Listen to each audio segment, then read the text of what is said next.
Hello दोस्तों, मैं रमनदीप आप सभी का यूपीएससी हिंदी के इस प्रीलिम्स क्रैश कोर्स जिसका नाम प्री टाइम बैच है। अगर आप ध्यान दोगे दोस्तों तो इस प्री टाइम बैच की एक फुल फॉर्म बनती है। ठीक है, हमने प्री टाइम को एक फुल फॉर्म में कन्वर्ट किया। कन्वर्ट समझना, ये सिर्फ फुल फॉर्म यहाँ पर नहीं है। दरअसल ये प्री टाइम का पूरा मोटिव है कि हम लोग प्री टाइम के अंतर्गत क्या क्या करने वाले हैं।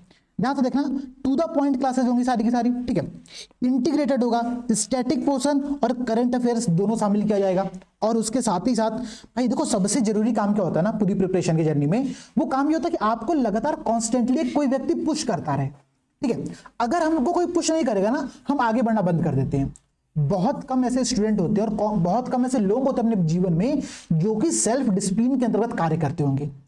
बहुत से लोगों को एक पुश की जरूरत पड़ती है, एक धक्के की जरूरत पड़ती है, और वही धक्का देने का काम हम लोग अपनी इस क्लास के अंतर्गत करेंगे। आज आप लोग पहली क्लास देखोगे इकोनॉमिक्स का, आज आप लोगों की पहला लेक्चर होने वाला है। ठीक है, उस पहले लेक्चर के अंतर्गत हम लोग प्रॉपर इन्फ्लेशन के पूरे टॉपिक को समझेंगे। इन्फ्लेशन में क्या क्या चीजें इंपॉर्टेंट है, वहां से कैसे प्रश्न बन करके आते हैं, उन सबको देखेंगे। तो आपके लिए ये जो पुश वाला काम है ना, इस काम को करने के लिए यूपीएससी हिंदी यहां पर तैयार है। तो मोटिवेशन हम लोग बिल्कुल कम नहीं होने देगा, पहला काम हम लोग का ये है। उसके बाद इफेक्टिव होगा भाई, यहां से प्रश्न एग्जाम हॉल में आएंगे। इस पूरी क्लास के अंतर्गत यहां पर कोई बकवास की बातें नहीं की जाएंगी। जो भी टॉपिक होगा, टॉपिक डिस्कस होगा, उसके क्वेश्चंस देखे जाएंगे और आपका पूरा क्लास यहां पर ऐसे चलेगा। देखो ध्यान समझना, इस पूरे बैच के अंतर्गत जो हमारा टारगेट है, वो टारगेट यूपीएससी और यूपीपीएससी के लिए। हम लोग प्री टाइम का एक बार बहुत बेसिक इंट्रोडक्शन ले लेते हैं, जैसे जिसको नहीं भी पता है उसको भी यहाँ पर एक बेसिक इंट्रोडक्शन चल जाए कि हम लोग यहाँ पर करने के वाले हैं। एक ये क्रैश कोर्स है, 120 घंटे की यहाँ पर क्लासेज होंगी आप लोगों की। ठीक है, क्लासेस का अगर आप यहाँ पर सब्जेक्ट देखोगे, ठीक है, कौन कौन सब्जेक्ट होने वाले हैं, तो हिस्ट्री है पूरा, ठीक है, पॉलिटी है, ज्योग्राफी, एनवायरमेंट इकोलॉजी है, इकोनॉमी है, ठीक है, साइंस एंड टेक है, और करंट अफेयर्स है। ये पूरे पोर्शन यहाँ पर शामिल होंगे। यूपीएससी और पीसीएस दोनों के पॉइंट ऑफ व्यू से यहाँ पर चीजें डिस्कस की जाएंगी। क्लासेस बाइलिंगुअल होंगी, तो ये सारी बेसिक इंफॉर्मेशन यहाँ पर आप लोगों को दे दी गई। ठीक है, अब ध्यान देना भाई, क्योंकि आज की क्लास से हम लोग इकोनॉमिक्स को स्टार्ट कर रहे हैं, तो मैं टू द पॉइंट सीधे सीधे इकोनॉमिक्स पर यहां पर आता हूं। और इकोनॉमिक्स के अंतर्गत हम लोग क्या पढ़ने वाले हैं, क्या हमारा स्ट्रक्चर होगा, और आप लोगों को यहां पर क्या कार्य करना है, ये पूरी बातें समझने की है। यहां जिम्मेदारी सिर्फ मेरी नहीं है कि सर ने आया और सर ने पढ़ा दिया, 1 घंटे की क्लास खत्म हो गया, मैंने क्लास के लिए बस काम खत्म। नहीं, उस 1 घंटे के बाद आप लोगों को 1 घंटा, 1.5 घंटा, 2 घंटा का प्रॉपर वहां पे वर्क करना पड़ेगा, तब जाकर के लिए वो आप लोगों के लिए बहुत लाभदायक होगा। ध्यान देना, मैंने आप लोगों से पहले भी कहा था कि हम लोग इस पूरे सीरीज के अंतर्गत जो भी क्लासेस करेंगे, तो उन क्लासेस का शेड्यूल होगा भाई। लेक्चर 1 में किस टॉपिक पर डिस्कशन होगा, लेक्चर 2 में क्या होगा, लेक्चर 3 में क्या होगा, अगर मैं आपको पहले से बता दूं, आप एक काम ये कर सकते हो भाई। देखो, आज लेक्चर 1 इन्फ्लेशन का टॉपिक था, मुद्रास्फीति का यहाँ पर एक पहला टॉपिक दिया गया था। ठीक है, आज की क्लास में हम लोग इस पूरे टॉपिक को यहाँ पर देखने वाले हैं। ये शेड्यूल मैंने आप लोगों को ग्रुप में पहले से भेज के रखा हुआ है। तो लेक्चर 1 में, ठीक है, इन्फ्लेशन आने वाला है, ये बात आप लोगों को 3 दिन 4 दिन पहले से पता है। और अगर आप लोग थोड़ा सिंसियर होंगे, आप में से जितने भी व्यक्ति यहां पर होंगे, जितने भी दोस्त इस क्लास को देख रहे होंगे, अगर वो थोड़ा सिंसियर होंगे, तो उन्होंने इन्फ्लेशन को उनके जो भी आप उनके पास नोट्स अवेलेबल होगा, वहां से उन्होंने पढ़ लिया होगा। ठीक है, ये मैं उम्मीद करके चल रहा हूं। ध्यान रखना, ये क्रैश कोर्स है। अगर आपको फाउंडेशन बैच करना है, आप एनसीईआरटी बैच में जाओ। एनसीईआरटी बैच में हम लोग 500 घंटे की क्लास ले रहे हैं। वहां पर इकोनॉमिक्स के एक टॉपिक को समझाने के लिए मैं अभी 1-1 घंटा की क्लास लेता हूं। हम लोग चैप्टर वाइज चीजों को डिस्कस करते हैं। यहां पर ये क्रैश कोर्स है, तो क्रैश कोर्स और एनसीईआरटी बैच में बहुत अंतर होता है। क्रैश कोर्स में मैं बहुत सारी चीजें आप लोगों को मान के चलूंगा कि ये बातें आपको पता है, फिर भी मैं टॉपिक वाइज चीजों को डिस्कस करूंगा। हम लोग कैसे प्रश्न बनते हैं उनको देखेंगे और प्रश्नों के आंसर को समझने का प्रयास करेंगे। ठीक है, बात क्लियर रखना। लेक्चर 2 में देखो भाई क्या है, अनएम्प्लॉयमेंट है। ठीक है, मैंने पूरी इकोनॉमिक्स के सिलेबस को, मैंने पूरे इकोनॉमिक्स के पाठ्यक्रम को 12 क्लासेस में 12 पार्ट में डिवाइड करके रखा हुआ है। ध्यान दो भाई, अनएम्प्लॉयमेंट एक सेकंड टॉपिक है आप लोगों का। फिर देखो currency and the banking system और मॉनेटरी पॉलिसी, मौद्रिक नीतियां जो है वो आपके 3rd लेक्चर के अंतर्गत आ गया। ठीक है, इसी प्रकार से मनी मार्केट, कैपिटल मार्केट 4था लेक्चर। 5वां लेक्चर क्या भाई, 5वां लेक्चर आप लोगों का नेशनल इनकम अकाउंटिंग, राष्ट्रीय आय लेखांकन, ये आपका 5वां लेक्चर हो गया। आप देखो फिजिकल मैनेजमेंट, राजकोषीय जो व्यवस्था है उसका प्रबंधन है, वो आपका 6वां लेक्चर यहाँ पर हो गया। ये भी आप लोगों का यहाँ पर पूरा शेड्यूल है। ठीक है, अब देखो भाई, tax system, foreign investment and the trade, payment balance, भुगतान संतुलन का जो टॉपिक है, एग्रीकल्चर, इंडस्ट्री और सर्विस, और फिर जितनी संस्थाएं हैं, वर्ल्ड बैंक, आईएमएफ और डब्ल्यूटीओ, इन संस्थान के हेडक्वार्टर कहां पर है, संस्थान की स्थापना कब हुआ, कैसे हुआ, यहां से जो प्रश्न बनकर के एग्जाम हॉल में आते हैं, उन प्रश्नों को हम लोग एक पूरी क्लास में कंप्लीट कर डालेंगे। ठीक है। लेक्चर नंबर 12 और लेक्चर नंबर 12 के बाद लेक्चर नंबर 12 से लेकर 15 तक में क्या चीजें होंगी, तो मिसलेनियस पोर्शंस होंगे। कई सारे ऐसे टॉपिक होते हैं जो कि इन पार्ट में डिवाइड नहीं हो पाए होंगे, या फिर कुछ करंट अफेयर्स के टॉपिक होंगे, उनको हम लोग लास्ट की 3 से 4 क्लास के अंतर्गत कंप्लीट करने का प्रयास करेंगे। ये मेरा एक एस्टिमेटेड शेड्यूल है, ध्यान रखना, टेंटेटिव शेड्यूल होता है भाई। शेड्यूल क्या होता है, शेड्यूल ऐसा होता है कि हमने ये आकलन करके चला कि हम ऐसे ऐसी चीजों को कंप्लीट कराएंगे। 15 लेक्चर मैंने यहां पर रखा है, संभव है कि वो 15 लेक्चर की जगह 16 लेक्चर भी हो सकता है, और संभव यह भी है कि 15 की जगह वो 14 लेक्चर में यहां पर काम चल जाए। ठीक है, तो जो भी चीजें होंगी हम लोग उसको बैलेंस करके चलेंगे, बिल्कुल रिजिड नहीं होना है। ठीक है, जो चीजें पढ़ाई जाएंगी उसको पढ़िए, क्वेश्चंस की प्रैक्टिस करिए और आगे बढ़िए, ये आप लोगों का काम रहेगा। इस प्री टाइम बैच का जो पूरा शेड्यूल होगा, ध्यान रखना, वो शेड्यूल आप लोगों का 30 मार्च तक हम लोग कंप्लीट करने के टारगेट यहां पर चल रहे हैं। ठीक है, 30 मार्च 2023 तक आप लोगों को पूरा शेड्यूल यहां पर कंप्लीट करा दिया जाएगा। ठीक है, बेसिक इंफॉर्मेशन, एक बेसिक इंफॉर्मेशन यहां पर आप लोग और ले लो भाई। वो इंफॉर्मेशन ये है, ठीक है, यूपीएससी का जो डेट है प्रीलिम्स का 28 मई, वो डेट ऑलरेडी आ चुका है। ठीक है, 1 फरवरी से इसका फॉर्म भरना भी यहां पर स्टार्ट कर दिया जाएगा। ठीक है, और देखो भाई 14 मई, ठीक है, 14 मई को क्या है, यूपीपीसीएस, इसका जो डेट है, इसका जो कैलेंडर है वो भी यहां पर जारी हो चुका है। तो 2 कैलेंडर, 2 डेट आप लोगों के लिए बहुत इंपॉर्टेंट है। आप लोगों को जो पूरा मई का महीना होने वाला है ना, वो बहुत इंपॉर्टेंट होने वाला है। आप लोगों को मई की शुरुआत से पहले, ठीक है, आप लोगों को अपना पूरा शेड्यूल कंप्लीट कर लेना है। सारे टेस्ट पेपर, सारे टेस्ट सीरीज को आप लोगों को सॉल्व कर डालना है, और सबसे इंपॉर्टेंट काम, प्रीवियस ईयर क्वेश्चंस को याद कर डालना है। ये काम तो आप लोगों को पैरेलली करना पड़ेगा, ये बात ध्यान रखना। तो शेड्यूल आप लोगों ने यहां पर देखा, आप लोगों का जो वर्क है, आप लोगों का जो होमवर्क है, वो होमवर्क ये एक कॉमन होमवर्क मान लेना। ठीक है, इसी प्रकार से आप लोगों को हिस्ट्री का भी शेड्यूल दे दिया गया है। अभी मैं देख रहा था और निशान सर से मैं बात कर रहा था, तो उन्होंने प्रॉपर आप लोगों को इतिहास का जो पाठ्यक्रम है, जो इतिहास का शेड्यूल है, वो भी आप लोगों के साथ शेयर कर दिया है कि कितने लेक्चर की क्लासेज होंगी, किस क्लास के अंतर्गत क्या टॉपिक पढ़ाया जाएगा, वो आप लोगों को पहले से पता है। तो भाई अब जिम्मेदारी आपकी है। आप ये बिल्कुल मत कहना, जैसे बहुत से लोग कमेंट कर रहे थे, बहुत से लोग पूछ रहे थे क्या सर इस बैच को ज्वाइन कर लेने से सिलेक्शन हो जाएगा। भाई हम गारंटीड सिलेक्शन थोड़ी करा रहे हैं। हम आपसे वो जो एक कोचिंग संस्थान है ना, बहुत बड़ी कोचिंग संस्थान है, वो क्या करती है पता है, वो आपसे लीगल डॉक्यूमेंट साइन कराती है कि अगर आपका सिलेक्शन नहीं हुआ तो हम आपको पूरे पैसे वापस कर देंगे। ठीक है, और करते हुए लोग कुछ नहीं, वहां पे इतने सारे टर्म्स एंड कंडीशन लगा देते हैं कि कुछ नहीं करते हैं। बात समझो ना आप लोग, पूरे देश में कितने लोगों का प्रीलिम्स क्लियर होता है, ठीक है, और कितने लोग रजिस्ट्रेशन करते होंगे। तो ये बात तो संभव ही नहीं कि सबका सिलेक्शन करा देना है। हाँ, एक बात ये है कि अगर आप एफर्ट करोगे, अगर आप संस्थान के ऊपर डिपेंडेंट नहीं रहोगे, ध्यान रखना, आप सभी अगर हमारे ऊपर डिपेंडेंट नहीं रहोगे और चीजों को करते चलोगे बस साथ साथ में, हम लोग बस आपको एक डायरेक्शन दे रहे हैं। भाई पूरे दिनचर्या में आपकी जो प्री टाइम की क्लास होगी वो 1 घंटे की क्लास होगी। ठीक है, 1 घंटे के बाद आप दिन भर में 7 घंटा 8 घंटा कैसे पढ़ते हो और क्या पढ़ते हो, ये इंपॉर्टेंट है। तो जो प्री टाइम का मैंने आप लोगों को शेड्यूल दिखाया ना, जब प्री टाइम के शेड्यूल के अंतर्गत मैंने आप लोगों से कुछ बातें बताई, मैंने बताया भाई कि ध्यान रखना, इसके अंतर्गत आप लोगों को जो मोटिवेशन है वो हम लोग कॉन्स्टेंटली प्रोवाइड करेंगे। ठीक है, और मोटिवेशन सबसे इंपॉर्टेंट फैक्टर होता है। अभी तो ठीक है, अभी और समय बीतने दो। ठीक है, जब दिल की धक धक ऐसे बढ़ने लगती है ना कि दिल धुक धुक धुक धुक कर रहा है, जब वो धुक धुक और तेज होने लगता है, तब समझ में आता है कि एग्जाम दें कि न दें। बहुत से लोग मैसेज करते हैं, पूछते हैं सर मुझे समझ में नहीं आ रहा है, मेरी प्रिपरेशन कुछ अच्छी नहीं लग रही है मुझे, क्या मैं इस बार एग्जाम दूं या इस एग्जाम को, इस अटेम्प्ट को छोड़ करके नेक्स्ट अटेम्प्ट की तैयारी करूं।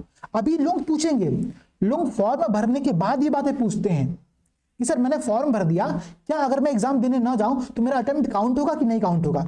इतनी आपके अंदर डायलेमा कहां से उत्पन्न हो जा रहा है, द्वंद्व कहां से आ रहा है। तो जो आपके मन में ये समस्याएं आ रही है ना, जो चिंताएं आ रही हैं, वो पता है क्यों आती है, क्योंकि आपके अंतर्गत मोटिवेशन नहीं रहता है। भाई आपने पूरे 1 साल से तैयारी की है, आप लगातार यहां पर लगे हुए, यहां पर जुड़े हुए, क्लासेस कर रहे हो, एनसीईआरटी बैच कर रहे हो, ध्रुव बैच कर रहे हो, प्रीलिम्स के टेस्ट सीरीज सॉल्व कर रहे हो, सब काम कर रहे हो, फिर भी अगर कॉन्फिडेंस कम हो रहा है ना, तो उस कॉन्फिडेंस को बूस्ट करने के लिए, उस मोटिवेशन को देने के लिए यूपीएससी हिंदी का एक बहुत सिंपल सा प्रयास है, ध्यान रखना। तो ये काम आप लोगों को यहां पर करना है। प्री टाइम बैच का शेड्यूल मैंने आप लोगों से डिस्कस कर दिया, इसका टारगेट क्या है, इसका एम क्या है, मैंने आप लोगों को बता दिया। क्या क्या सब्जेक्ट होंगे, 120 घंटे की जो क्लासेस होंगी, उन क्लासेस का अगर आप यहाँ पर सिस्टम देखोगे तो यहाँ पर दिया हुआ है कि हिस्ट्री की कितनी क्लास होगी, राज्य व्यवस्था की कितनी क्लास होगी, ज्योग्राफी कितनी क्लास होगा, इन्वायरमेंट इकोलॉजी कैसे होगा, इकोनॉमिक, सारी बातें यहाँ पर लिखी हुई है। आप लोग प्रॉपर शेड्यूल देखो, ठीक है।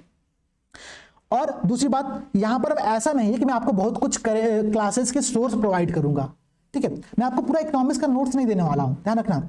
हम जो टॉपिक डिस्कस करेंगे, जिन क्वेश्चंस को सॉल्व करेंगे, वो सारी चीजें मैं आप लोगों को क्लास में दे दूंगा ताकि आप लोगों को पढ़ने के लिए चीजें इजी बने। ठीक है, आप लोगों के लिए टफ वर्क ना बने वहां पर, वो बात मैं आप लोगों के लिए अपनी तरफ से श्योरिटी करता रहूंगा। ठीक है, दूसरी बात, ध्यान एक बात और रखनी है, ठीक है, ध्यान नहीं रखना है कि करंट अफेयर्स के लिए आप लोगों को पैरेलली चीजें पढ़ते रहनी है। ठीक है, पैरेलली आप लोग चीजें पढ़ते रहो, और जब यहां पर 20 घंटे की क्लास होगा, ठीक है, 20 घंटे की क्लास प्री टाइम बैच के अंतर्गत करंट अफेयर्स के लिए किया जाएगा, वहां पर हम लोग करेंगे क्या, तो यूपीएससी और पीसीएस दोनों के पॉइंट ऑफ व्यू से हम लोग चीजों को बहुत रैपिड फॉर्मेट में, ठीक है, बहुत रिवीजन के फॉर्मेट में चीजों को जल्दी जल्दी पढ़ करके रिवाइज करके खत्म करेंगे। ठीक है, ध्यान रखना ये पूरा बैच सिर्फ और सिर्फ रिवीजन के लिए, तो काम आपको करना है, बाकी जो रिवीजन का काम है वो मैं आप लोगों को यहाँ पर पैरेलली कराता चलूंगा। ठीक है, बात क्लियर हो गया। अब देखो भाई, हम लोग क्लास को स्टार्ट करते हैं, बहुत सारी बकैती की बात हो चुका, एक काम छोटा सा और बच गया है, उसको भी यहाँ पर देख लेते हैं। ठीक है, काम क्या बचा भाई, देखो एक बार, ठीक है, मैं आप लोगों को एक बार दिखा देता हूं। ठीक है, 1 मिनट का आप लोग समय दीजिएगा मुझे बस। ठीक है, 1 मिनट, जस्ट फॉर 1 मिनट। ठीक है,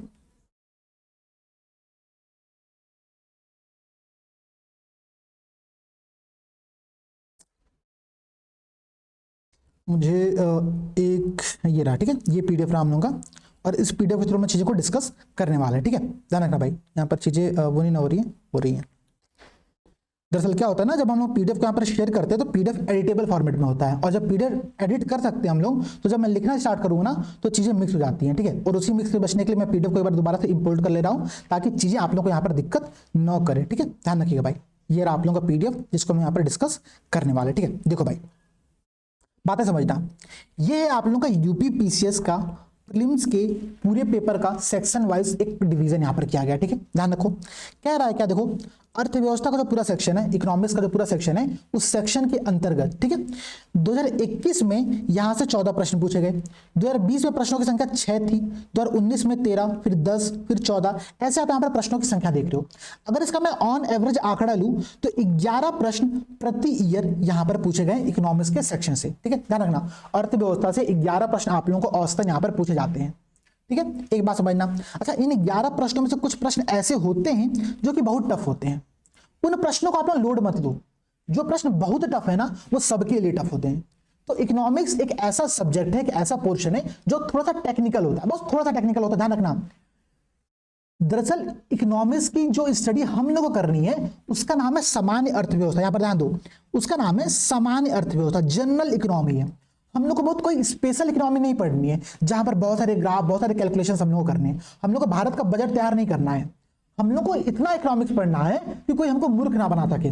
जब आप अधिकारी बनकर के जाओगे तो आपको कोई मूर्ख ना बना सके, उतना इकोनॉमिक्स यहां पर आप लोगों को समझनी है। ठीक है, तो ध्यान दो भाई, हम लोग सामान्य अर्थव्यवस्था की बात करेंगे और उसके लिए हम लोग को 11 प्रश्न प्रति वर्ष यहां पर अटेम्प्ट करने पड़ते हैं। ठीक है, एक आंकड़ा आप लोग का यहां पर हो गया पीसीएस के संदर्भ में। अगर आप यूपीएससी का पेपर देखोगे, यूपीएससी का पैटर्न देखोगे, तो यूपीएससी का पैटर्न देखो क्या कहता है भाई, कहता है कि 2020 में इकोनॉमिक्स के पूरे सेक्शन से यहां पर आप देखो तो 15 प्रश्न आए थे। ठीक है, अच्छा हालांकि इस प्रश्न में करंट अफेयर्स शामिल है, ऐसा मैं श्योरिटी के साथ कह सकता हूं क्योंकि जब मैंने काउंट किया था तो 10 प्रश्न की संख्या यहां पर मुझे दिख रही थी। ठीक है, लेकिन 15 प्रश्न यहां पर कह रहे हैं, मान लेते हैं। ठीक है, 2019 में 14, 2018 में 18, 2017 में 16, 18, ऐसे 13 प्रश्नों की संख्या यहां पर आप लोग देख रहे हो। ठीक है, तो ऑन एवरेज अगर मैं इसका भी आंकड़ा लूं तो 13 से 14 प्रश्न यूपीएससी में भी हर साल इकोनॉमिक्स से आते हैं। ठीक है, बात क्लियर हो गया। ये पैटर्न है आप लोगों का।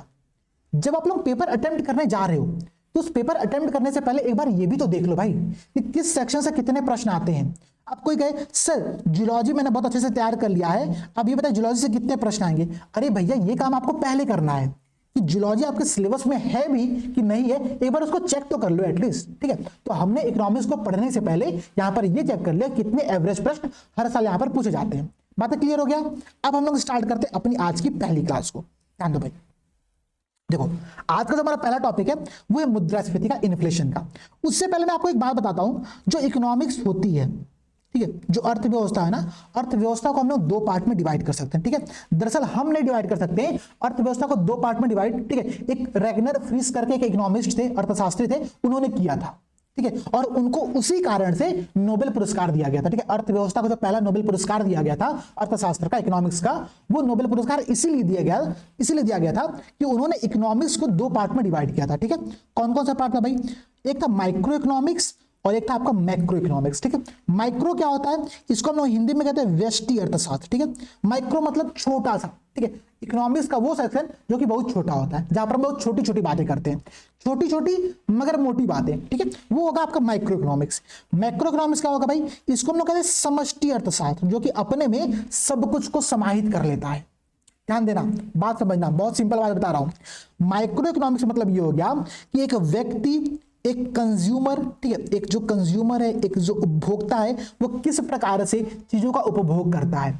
कोई एक फर्म है तो कितना चीजों का प्रोडक्शन करती है, कितने प्राइस पर करती है, उसकी बात यहां पर हम लोग करते हैं। ठीक है, तो सिंपल तौर पर जब हम कंज्यूमर और सप्लायर की बात करेंगे तो इसका मतलब ये होता है कि यहां पर हम डिमांड और सप्लाई की बात कर रहे हैं। ठीक है, हम यहां पर डिमांड और सप्लाई, मांग और आपूर्ति की बात कर रहे हैं। तो जब हम अर्थशास्त्र के ऐसे छोटे मुद्दों पर बात करेंगे जहां पर छोटी मोटी बातें हो रही है, ठीक है, एक व्यक्ति कितना डिमांड कर रहा है, समाज में कितना डिमांड है, कितना सप्लाई है, उसकी बात होती है, तो माइक्रो इकोनॉमिक्स का पार्ट होता है।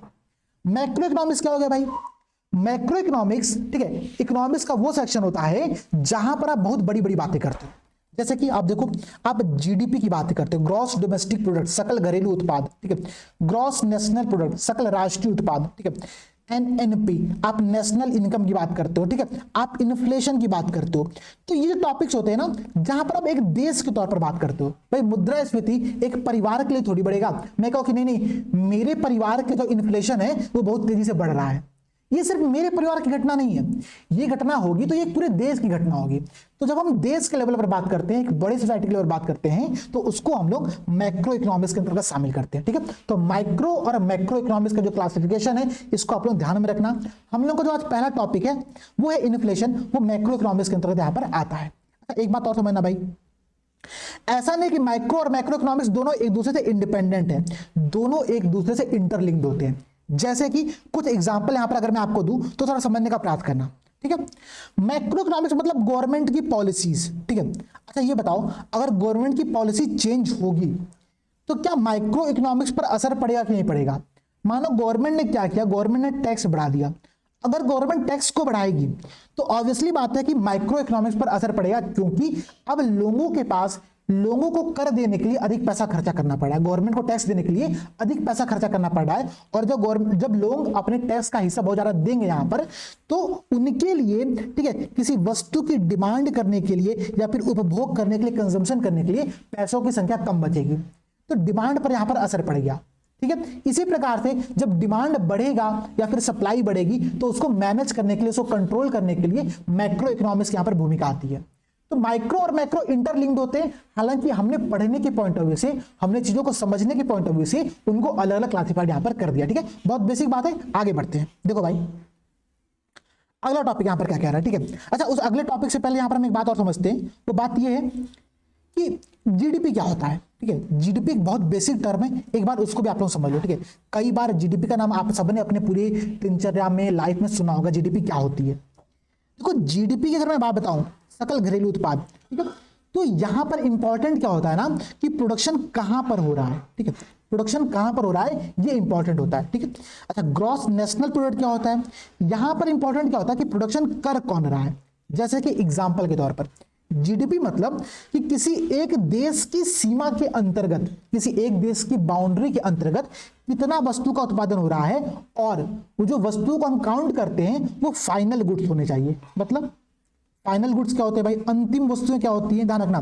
जैसे कि मानो एग्जांपल के तौर पर, ठीक है, आपने कोई प्रोडक्ट ए बनाया, ठीक है, उस ए प्रोडक्ट को आपने बी को बेचा, अच्छा बी ने उसमें कुछ और एडिशन किया और एक नया प्रोडक्ट बनाया यहाँ पर सी, और उस सी में किसी और ने कुछ नया एडिशन किया और एक नया प्रोडक्ट बनाया डी। ठीक है, तो ध्यान रखना एक बात, अगर ए की प्राइस शुरू में 10 रुपए थी, बी की प्राइस बढ़कर 20 रुपए हो गया, सी की प्राइस बढ़कर 40 रुपए हो गया और डी की प्राइस बढ़कर 80 रुपए हो गया, तो इस डी के मूल्य में ए, बी और सी तीनों का मूल्य ऑलरेडी शामिल है। ठीक है, तो इसलिए जब भी हम जीडीपी की गणना करते हैं तो यहां पर हम फाइनल गुड्स की बात करते हैं, अंतिम वस्तुओं की बात करते हैं। ध्यान रखना, जीडीपी का मतलब ये होता है कि किसी देश की सीमा के अंतर्गत कितने अंतिम वस्तुओं का, ठीक है, जो फाइनल मूल्य होता है, जो मूल्य का समेशन होता है, उसको हम लोग कहते हैं ग्रॉस डोमेस्टिक प्रोडक्ट। यहां पर इंपॉर्टेंट क्या है कि प्रोडक्शन कहां पर हो रहा है, देश की सीमा के अंतर्गत हो रहा है, ये बात यहां पर इंपॉर्टेंट होती है। ग्रॉस नेशनल प्रोडक्ट क्या होता है, यहां पर प्रोडक्शन कौन कर रहा है, यहां पर ये इंपॉर्टेंट नहीं है कि वो देश की सीमा के अंतर्गत हो रहा है या फिर देश के बाहर हो रहा है। जैसे कि अगर टाटा मोटर्स की कंपनी है, अगर टाटा मोटर्स की कोई कंपनी है, तो टाटा मोटर्स की कंपनी अगर अमेरिका में भी प्रोडक्शन कर रही है तो उसका प्रोडक्शन ग्रॉस नेशनल प्रोडक्ट में काउंट किया जाएगा, क्योंकि वो एक भारतीय कंपनी है। इसी प्रकार से मानो अगर एक अमेरिका की एप्पल जो कंपनी है, वो एप्पल कंपनी अगर भारत में प्रोडक्शन कर रही है तो उसके प्रोडक्शन को भारत में काउंट नहीं किया जाएगा, जीएनपी में काउंट नहीं किया जाएगा। तो ग्रॉस नेशनल प्रोडक्ट मतलब कौन प्रोडक्शन कर रहा है। इसका फॉर्मूला क्या होता है भाई, जीडीपी प्लस, ठीक है, नेट इनफ्लो। बाहर ऐसी कितनी कंपनियां थी जो भारतीय कंपनियां थी विदेशों में और प्रोडक्शन कर रही थी, उसको हमने जीडीपी में जोड़ दिया, और माइनस क्या किया, तो भारत में ऐसी कितनी बाहर की कंपनियां हैं, आउटसाइडर कंपनियां हैं, एमएनसी मल्टीनेशनल कंपनियां हैं जो कि भारत में प्रोडक्शन कर रही है, तो उनके टोटल प्राइस को यहां पर हमने घटा दिया। तो जीएनपी का ये फॉर्मूला बनकर के आप लोगों के सामने आता है। ठीक है, जीएनपी क्या हो गया, GDP plus net inflow minus net outflow. तो जीडीपी और जीएनपी का जो बहुत बेसिक फंडामेंटल टॉपिक है, इसको आप लोग यहां पर समझ लेना। ठीक है, हम लोग जब भी न्यूज़पेपर पढ़ते हैं, जीडीपी की बात तो हम सब लोग करते हैं कि जीडीपी क्या होती है। तो जीडीपी समझने का सिंपल तरीका यहां पर ये, जीडीपी की कैलकुलेशन के लिए 2-3 तरीके होते हैं। उन तरीकों पर बात हम लोग आगे करेंगे जब हम लोग नेशनल अकाउंटिंग पढ़ेंगे, राष्ट्रीय आय लेखांकन पढ़ेंगे, तब वहां पर उनका कैलकुलेशन करने की बात करेंगे। ठीक है, ये बेसिक तौर पर मैंने आप लोगों को बातें बताया कि जब हम इन्फ्लेशन पढ़ना स्टार्ट करेंगे तो यहां से आप चीजों को लिंक कर सकते हो। ध्यान देना, यहां पर एक आंकड़ा दिया हुआ है, अच्छा चीजों को आप करंट अफेयर से मैं लिंक कर रहा हूं। आप लोग कहोगे सर करंट अफेयर्स की क्लास कब होगी, तो करंट अफेयर्स की क्लास स्टार्ट हो चुकी है। ध्यान देना भाई, देखो क्या लिखा हुआ है भाई, पढ़ो जल्दी से। क्या है, अच्छा अंग्रेजी मीडियम वाले ध्यान रखना, हिंदी मीडियम वाले रोना मत। ठीक है, मैं समझा रहा हूं, मैं सारी बातें एक्सप्लेन कर रहा हूं तो समझने का प्रयास करना। India became the world's 5th largest economy by overtaking the United Kingdom. मतलब जीडीपी के पॉइंट ऑफ व्यू से, ग्रॉस डोमेस्टिक प्रोडक्ट के पॉइंट ऑफ व्यू से जो भारत है, भारत विश्व में 5वीं सबसे बड़ी अर्थव्यवस्था बन चुका है। ठीक है, किसको पछाड़ करके, तो हमने यूनाइटेड किंगडम को हरा दिया। अरे वही यूनाइटेड किंगडम जिसने भारत पर 200 वर्षों तक शासन किया हुआ था। ध्यान दे रहे हो, एक समय ऐसा था कि हम यूनाइटेड किंगडम के गुलाम थे। ठीक है, हमको शोषित किया था, हमको यहां पर अत्याचार हमारे ऊपर होते थे। अब देखो, अब हमने यूनाइटेड किंगडम को जीडीपी के पॉइंट ऑफ व्यू से पिछाड़ दिया।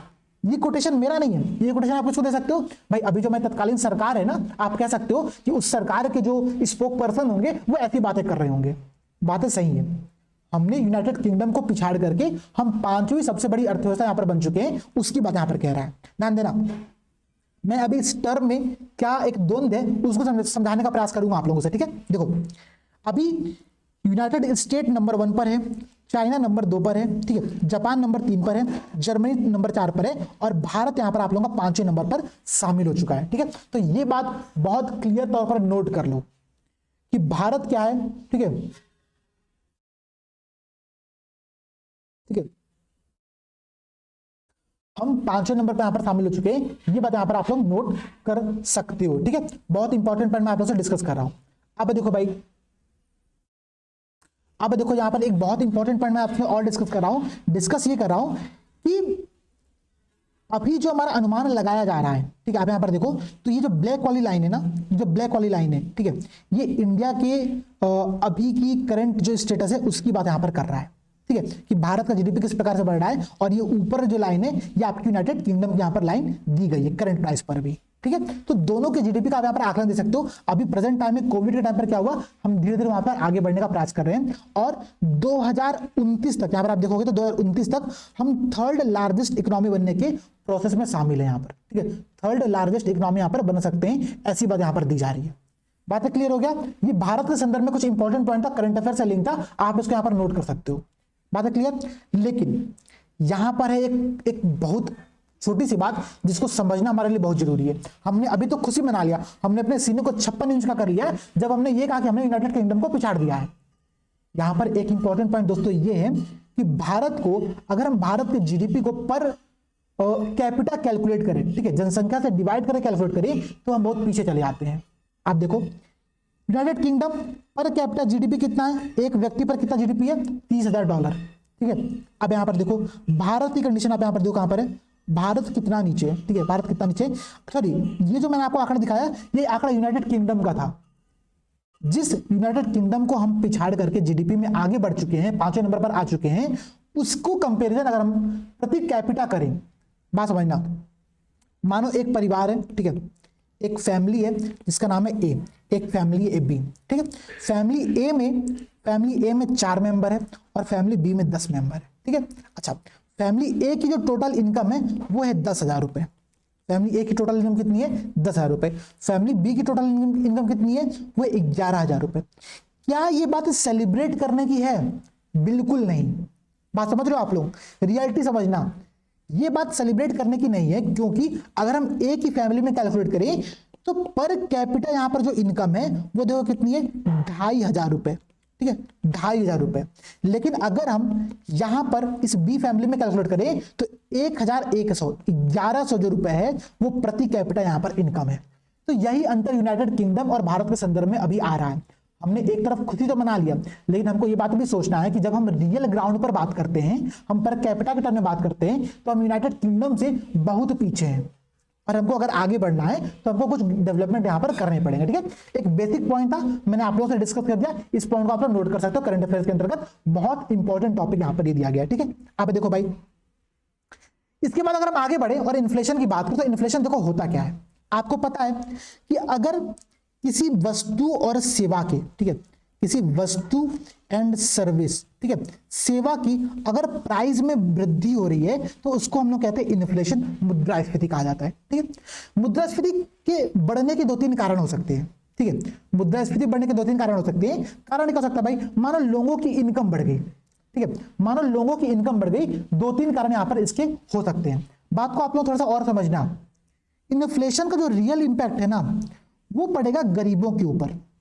वो रियल इंपैक्ट कहां पर पड़ेगा? गरीबों के ऊपर। क्यों पड़ेगा भाई? सोचना थोड़ा सा। भाई जो अमीर वर्ग है, ठीक है, जो रिच वर्ग है, उसके पास जो एक्स्ट्रा पैसे रखे हुए थे, मानो अंबानी फैमिली है, ठीक है, अंबानी फैमिली के पास 100-150 करोड़ तो ऐसे कहीं पर रखा होगा, ठीक है, मानो 100 करोड़ कहीं पर एक्स्ट्रा रखा हुआ था। उन्होंने क्या किया? महंगाई बढ़ा, उन्होंने 100 करोड़ को कहीं और पर इन्वेस्ट किया, ठीक, किसी और जगह पर इन्वेस्टमेंट किया, और उस इन्वेस्टमेंट के परिणाम स्वरूप यहां पर जो उनको रिटर्न प्राप्त हो रहा था, तो महंगाई बढ़ने के कारण से जो इनका पैसा को नुकसान हो रहा था वो यहां से उन्होंने उसकी भरपाई यहां पर उन्होंने कर लिया। लेकिन गरीबों के पास ये कंडीशन अवेलेबल नहीं है, गरीब ये काम नहीं कर सकता है।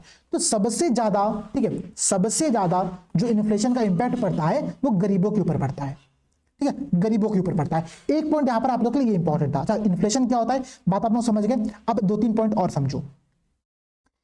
जब इन्फ्लेशन बढ़ेगा, जब इन्फ्लेशन बढ़ेगा तो 2 चीजें होती है, ठीक है। एक घटना ये घटती है, ठीक है, मानो आप थे ऋण देने वाले, ठीक है, आप थे ऋण देने वाले, इसको क्या कहते हैं? इसको कहते हैं लेंडर कहते हैं, ठीक है, लेंडर कहते हैं, ठीक। और जो ऋण लेने वाला व्यक्ति है, ठीक है, ऋण लेने वाला व्यक्ति है, इसको हम कहते हैं बोरोवर कहते हैं, बोरोवर कहते हैं, ठीक है।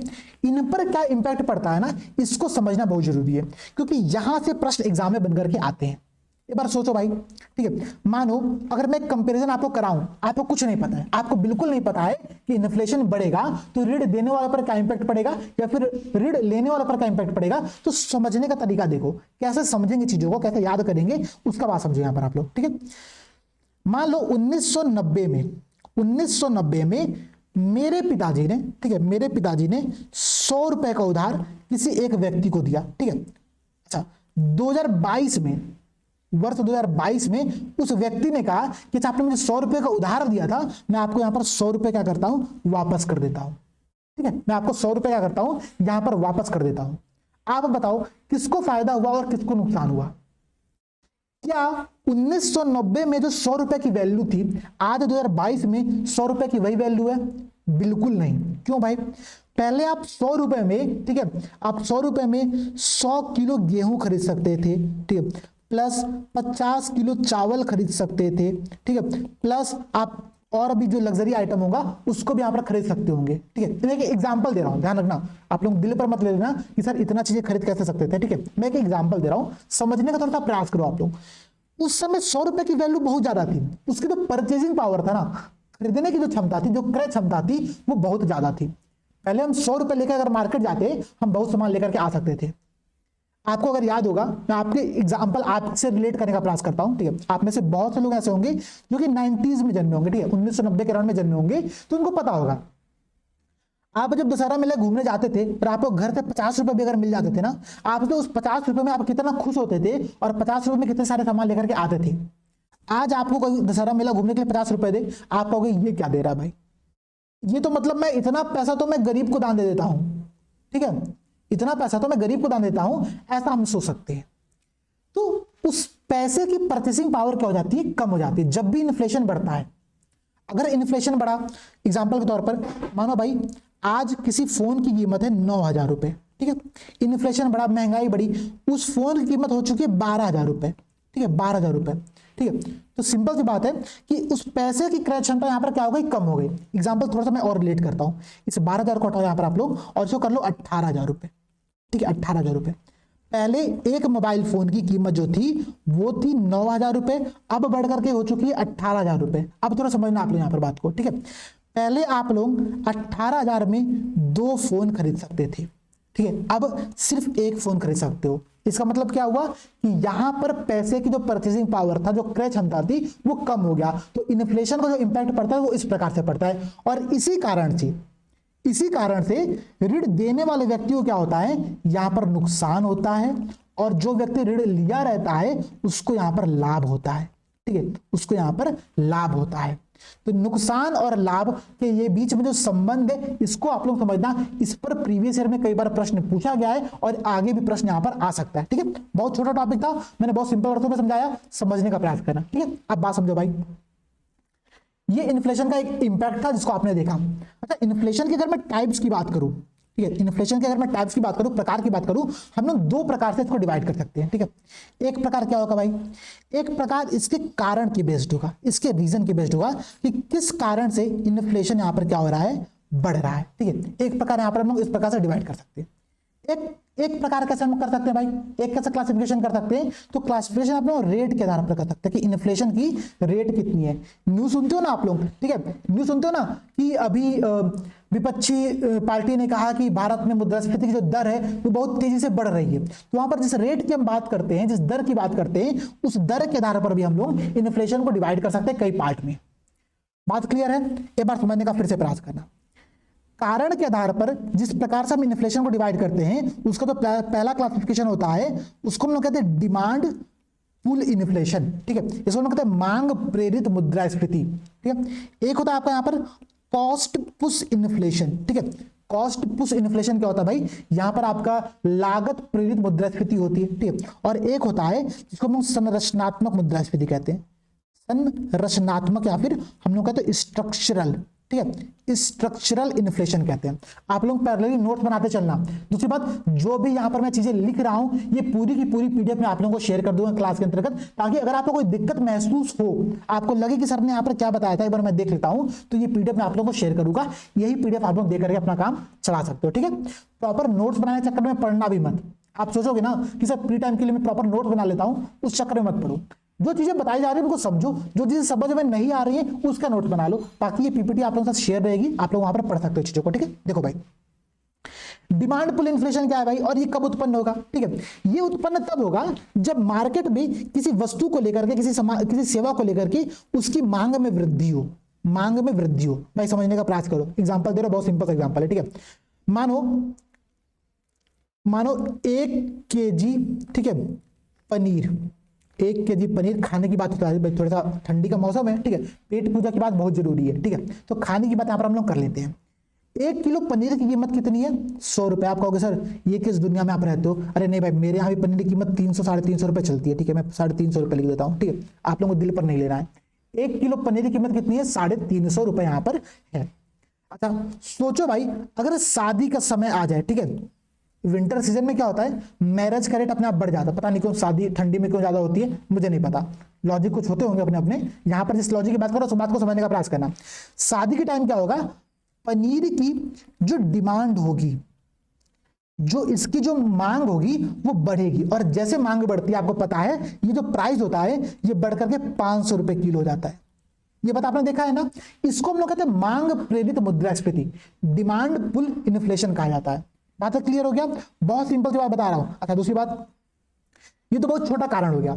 अगर हम देश के तौर पर बात करें तो डिमांड पुल इन्फ्लेशन क्यों होगा, जब मार्केट में सस्ती सस्ती ऋण नीति अगर मानो गवर्नमेंट जारी करती है, गवर्नमेंट जो लोन है वो बहुत कम रेट पर दे देती है, तो लोग लोन लेकर के उसका कंजम्पशन के तौर पर यहाँ पे क्या कर सकते हैं, प्रयोग कर सकते हैं। ठीक है, तो डिमांड पुल इन्फ्लेशन यहाँ पर बढ़ सकती है। या फिर मानो लोगों की इनकम जो है वो बढ़ जाए, एक कारण ये भी हो सकता है भाई, अगर इनकम बढ़ेगी तो क्या होगा, डिमांड चीजों की बढ़ेगी। ठीक है, जैसे मानो अगर जब मैं पहले कॉलेज में था, ठीक है, मेरी टोटल मंथली खर्चा कितना था, 1000 रुपए।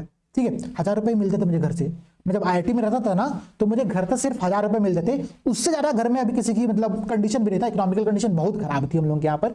जनरल स्टोर की एक शॉप थी, अभी भी शॉप है, मतलब अब तो मैं पिताजी को मना करता हूँ कि आप वहां पर मत बैठा करिए, लेकिन कहते हैं वो मानते नहीं है, फिर भी जाकर के बैठते हैं, क्योंकि उनको ठीक है वहां पर अच्छा लगता है चीजें। तो बात समझना कि पहले मुझे 1000 रुपए मिलता था, जब अब मैं अपने से खुद काम करने लगा हूं, अब मेरे जो मंथली खर्चे वो बढ़कर के 5000 रुपए 10,000 रुपए हो चुके हैं। क्यों भाई, क्योंकि यहां पर मुझे इनकम प्राप्त हो रही है। तो जब इनकम प्राप्त होगी तो डिमांड बढ़ेगी, और डिमांड बढ़ेगा तो डिमांड पुल इन्फ्लेशन क्या होगा, यहां पर होगा। अच्छा, इनकम कब बढ़ सकती है, जब मार्केट में इंप्लॉयमेंट क्रिएट हो, अगर रोजगार के अवसर में वृद्धि होगा तो क्या होगा, डिमांड पुल इन्फ्लेशन बढ़ेगा। हम लोग सोचते हैं ना कि भाई अर्थव्यवस्था में कितनी बेरोजगारी है, आपको पता है, अगर अर्थव्यवस्था में रोजगार सबको मिल जाए, ठीक है, अगर अर्थव्यवस्था में कल को गवर्नमेंट ये कह दे हम सबको रोजगार दे रहे हैं और सबको कुछ कुछ जॉब दे दी जा रही है। ठीक है, अभी मैं एक न्यूज देख रहा था, न्यूज क्या थी भाई, एक कुछ भारत में युवाओं के साथ धोखा हुआ। धोखा क्या हुआ, बहुत सारे युवाओं से, ठीक है, एक किसी व्यक्ति ने घूस लिया, ठीक है, पैसे लिए, और पैसे क्यों लिए कि आपको हम रेलवे में जॉब दे रहे हैं। आपने भी न्यूज देखा होगा, मैं आपको रेलवे में जॉब दे रहा हूं, इस नाम से उन्होंने घूस लिया, और घूस 1-2 रुपए नहीं, 1-1 करोड़ रुपए हर व्यक्ति से लिया गया। गवर्नमेंट जॉब के नाम पर उन लोगों ने क्या किया, घूस दे दिया। और इनको काम क्या दिया गया पता है, दिल्ली रेलवे स्टेशन पर खड़ा होकर के, ठीक है, एक ट्रेन में कितने डिब्बे होते हैं वो काउंट करने का जिम्मेदारी दे दिया गया। ठीक है, 1 महीना तक ये लोग काउंट करते रहे, और बाद में पता चला कि तो कोई गवर्नमेंट जॉब थी ही नहीं, हमको यहां पर ठेंगा लगा दिया गया है। ठीक है, हमको चूना लगा दिया गया है, ये उनको 1 महीने बाद पता चला। आप सोचो भारत में बेरोजगारी का लेवल कितना ऊपर है, आप बात समझ पा रहे हो ना। तो मेरा कहने का मतलब यह है कि अगर भारत में हम हर व्यक्ति को रोजगार दे देंगे तो हर व्यक्ति के पास इनकम आएगी। अगर हर व्यक्ति के पास इनकम आएगी तो इन्फ्लेशन क्या होगा, बढ़ेगा, क्योंकि सबकी डिमांड क्या हो रही है, बढ़ रही है। और अगर डिमांड बढ़ रही है और सप्लाई को हम बढ़ा नहीं पा रहे तो डिमांड पुल इन्फ्लेशन यहां पर क्या होती है, बढ़ जाती है। बात बहुत सिंपल सी थी, मैंने उम्मीद किया कि आप लोगों को चीज समझ में आए। इस प्रकार से मैंने बहुत बेसिक टर्म में यहां पर आप लोगों को चीजें एक्सप्लेन की है। ठीक है, अब देखो भाई, अगला है आपका कॉस्ट पुश इन्फ्लेशन। ठीक है, अगला आपका यहां पर क्या है, वो कॉस्ट पुश इन्फ्लेशन। ठीक है, कॉस्ट पुश इन्फ्लेशन को भी समझो भाई क्या होता है। ठीक है, कॉस्ट पुश इन्फ्लेशन क्या होता है, इस बात को भी समझने का प्रयास करो। ठीक है, मानो हम किसी चीज का प्रोडक्शन कर रहे हैं, ए वस्तु का। ठीक है, अच्छा, ए वस्तु के प्रोडक्शन के लिए हमको ट्रांसपोर्टेशन का खर्चा तो लगता ही भाई। आपको पता है कि परिवहन लागत जो होती है वो किसी भी इंडस्ट्री के अंतर्गत काउंट की जाती है। बात सिंपल सी है ना, परिवहन लागत वहां पर लगती है। मानो पेट्रोल अथवा डीजल की जो प्राइस है, पेट्रोल और डीजल की जो प्राइस है उसमें हो गई वृद्धि। अच्छा, जैसे ही पेट्रोल और डीजल की प्राइस में वृद्धि होगा, एक एक कॉस्ट में क्या होगा, वृद्धि हो जाएगा। और जब एक एक कॉस्ट में वृद्धि होगा तो इसका जो प्राइस होगा वो अपने आप बढ़ जाएगा। बात समझे, इसको हम लोग कहते हैं कॉस्ट पुश इन्फ्लेशन। ठीक है, किसी वस्तु के प्रोडक्शन में, किसी सेवा के प्रोडक्शन में, ठीक है, जो कॉस्ट लग रहा होता है, जो लागत लग रही होती है, जब उस लागत में वृद्धि होता है तो उस वस्तु की प्राइस में वृद्धि होती है, जिसके परिणाम स्वरूप क्या होता है, देश में इन्फ्लेशन अपने आप यहां पर बढ़ जाता है।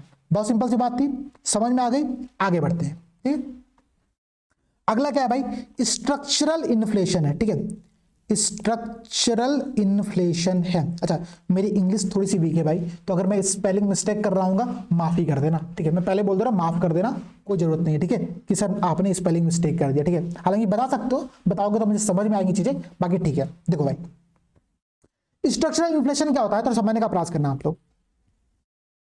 देखो, मार्केट में ना एक फोर्स होता है, जिसको हम लोग कहते हैं मार्केट फोर्स।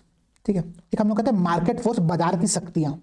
उन बाजार की शक्तियों में एक सबसे बड़ा रोल होता है, ठीक है, जो व्यापारी वर्ग होता है, ठीक है, जो फर्म्स होती है, उनकी बहुत बड़ी भूमिका होती है।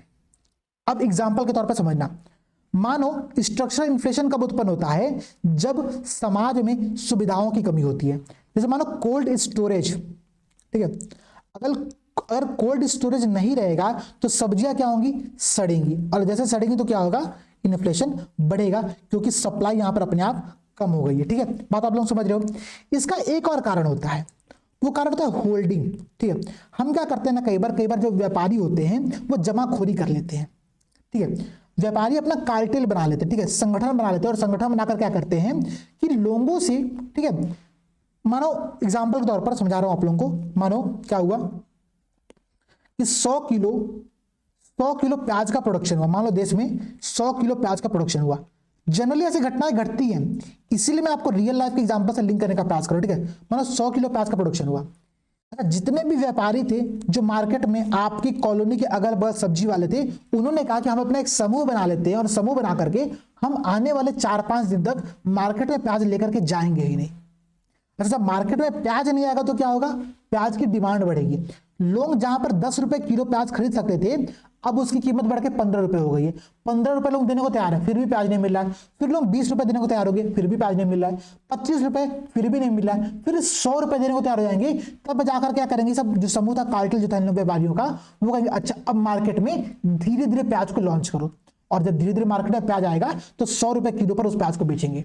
ये क्या होता है, ये कारण क्यों होता है, क्योंकि जब व्यापारी समूह एक कार्टेल बना करके काला बाजारी करता है, ब्लैक मार्केटिंग करता है, ठीक है, या फिर व्यवसायी संधिकरण करता है, ठीक है, एक कार्टेल बना लेता है या फिर जमाखोरी करता है, इन सभी कारणों से स्ट्रक्चरल इन्फ्लेशन बढ़ सकता है। ठीक है, संरचनात्मक बेरोजगारी बढ़ सकती है, क्योंकि समाज में कुछ संरचनात्मक समस्याएं हैं। अगर समाज में नियम कानून होता तो व्यापारी ऐसा संगठन नहीं बना पाते। ठीक है, तो नियम कानून नहीं है, इस वजह से क्या हो रहा है, ये इन्फ्लेशन बढ़ रहा है। समाज में देश के अंतर्गत कोल्ड स्टोरेज की सुविधा नहीं है, ट्रांसपोर्ट की सही प्रकार से व्यवस्था नहीं है, तो इस प्रकार से क्या हो रहा है, चूंकि संरचना सही प्रकार से नहीं थी तो इन्फ्लेशन बढ़ रहा था। तो इन्फ्लेशन बढ़ने के ना इस प्रकार से कारण यहां पर आप लोग हो सकते हैं। तो 3 तरीके आपने देखे इन्फ्लेशन बढ़ने के कारण, देखा आपने यहां पर। एक प्रश्न उत्पन्न ये होता है कि भाई ये बताओ, भारत में इन्फ्लेशन को मैनेज करने की जिम्मेदारी किसकी होती है। ठीक है, भारत में इन्फ्लेशन को मैनेज करने की जिम्मेदारी किसकी होती है, थोड़ा सोचो भाई आप लोग। आप कहोगे कि सर गवर्नमेंट की होती होगी, कोई कहेगा नहीं नहीं सर गवर्नमेंट की क्यों होगी, आरबीआई का होना चाहिए। तो ध्यान देना भाई, जब मार्केट में डिमांड पुल इन्फ्लेशन होगा, जब मार्केट में डिमांड पुल इन्फ्लेशन होगा, तब इसकी जिम्मेदारी किसकी होगी, वो होगी आपकी आरबीआई की। क्यों भाई, क्योंकि मार्केट में ना, मार्केट में लिक्विडिटी बहुत ज्यादा हो चुकी है। अच्छा, तरलता क्या होती है, लिक्विडिटी क्या होती है, एक बात समझना। जब मार्केट में कैश फ्लो बहुत बड़ी मात्रा में होता है तो उसको हम लोग कहते हैं कि मार्केट में मनी का जो फ्लो है वो बहुत ज्यादा है, उसको हम लोग कहते हैं लिक्विडिटी। लिक्विडिटी उसको कहा जाता है। ठीक है, तो मार्केट में अगर तरलता ज्यादा है तो आरबीआई काम एक कर सकती है कि अपनी मॉनेटरी पॉलिसी के अंतर्गत, ठीक है, अपनी मॉनेटरी पॉलिसी के अंतर्गत वो ये काम कर सकती है कि मार्केट में इंटरेस्ट रेट बहुत बढ़ा दे। ठीक है, जैसे मानो आरबीआई ने कहा कि अब जो भी पैसा अपने सेविंग अकाउंट में जमा करेगा, हम उस पैसों पर 20% का इंटरेस्ट देंगे। सब लोग सोचेंगे कि पैसा खर्च करने से अच्छा है कि मैं उसको बैंक में जमा कर दूं, मुझे 20% का रिटर्न मिलने वाला है। अभी रिटर्न 4% का मिलता है। ठीक है, 4% के अलाउंस में मिलता है। एक एग्जांपल दे रहा हूं आप लोगों को। ठीक है, मानो अगर आरबीआई 20% देने लगेगा तो सारे लोग उस पैसे को कंज्यूम करने की जगह पे, उपभोग करने की जगह पर बैंक में जमा करेंगे, और फिर क्या होगा, मार्केट से कैश बैंकों की तरफ शिफ्ट हो गया, और जैसे ही कैश बैंकों की तरफ शिफ्ट होगा, डिमांड क्या होगी, अपने आप कम हो जाएगा, क्योंकि लोगों के पास पैसा बचा नहीं। समझ में आया। तो डिमांड पुल इन्फ्लेशन को कंट्रोल करने का काम जनरली आरबीआई का होता है।